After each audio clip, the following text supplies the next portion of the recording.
ওসমান হাদি হত্যা মামলায় গ্রেপ্তার সঞ্জয় চিমিশ ও মোহাম্মদ ফয়সাল আদালতে নিজেদের দোষ স্বীকার করে জবানবন্দি দিয়েছেন।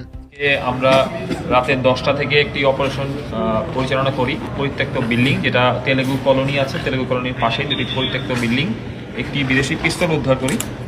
ইনকিলাব মঞ্চের মুখপাত্র শরীফ ওসমান হাদি হত্যা মামলায় গ্রেপ্তার সঞ্জয় চিমিশ ও মোহাম্মদ ফয়সাল আদালতে নিজেদের দোষ স্বীকার করে জবানবন্দি দিয়েছেন। 3 দিনের রিমান্ড শেষে তারা জবানবন্দি দিতে সম্মত হন। বৃহস্পতিবার ঢাকার মেট্রোপলিটন ম্যাজিস্ট্রেট জামশেদ আলম তা রেকর্ড করেন। এরপর সঞ্জয় ও ফয়সালের সঙ্গে আরেক আসামি সিবিউন দিউকে কারাগারে পাঠানো হয় বলে জানিয়েছেন প্রসিকিউশন বিভাগের এসআই রুকুনুজ্জামান। মামলার তদন্ত কর্মকর্তা ডিবি পুলিশের পরিদর্শক ফয়সাল আহমেদ রিমান্ড শেষে বৃহস্পতিবার তাদের আদালতে হাজির করেন। সঞ্জয় ও ফয়সাল স্বেচ্ছায় স্বীকারোক্তিমূলক জবানবন্দি দিতে সম্মত হয় তা রেকর্ড এবং সিবিউনকে কারাগারে আটক রাখার আবেদন করেন। এরপর দুজনের জবানবন্দি নেওয়ার পর 3 জনকেই কারাগারে পাঠানোর আদেশ দেন বিচারক। এই 3 জনই শুটার ফয়সালকে ভারতে পালাতে সহযোগিতা করেছিল।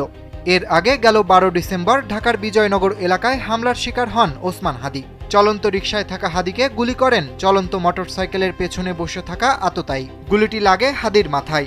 7 দিন পর গত 18 ডিসেম্বর তিনি মারা যান। হাদি হত্যা মামলায় এখন পর্যন্ত 12 জনকে গ্রেপ্তার করেছে পুলিশ।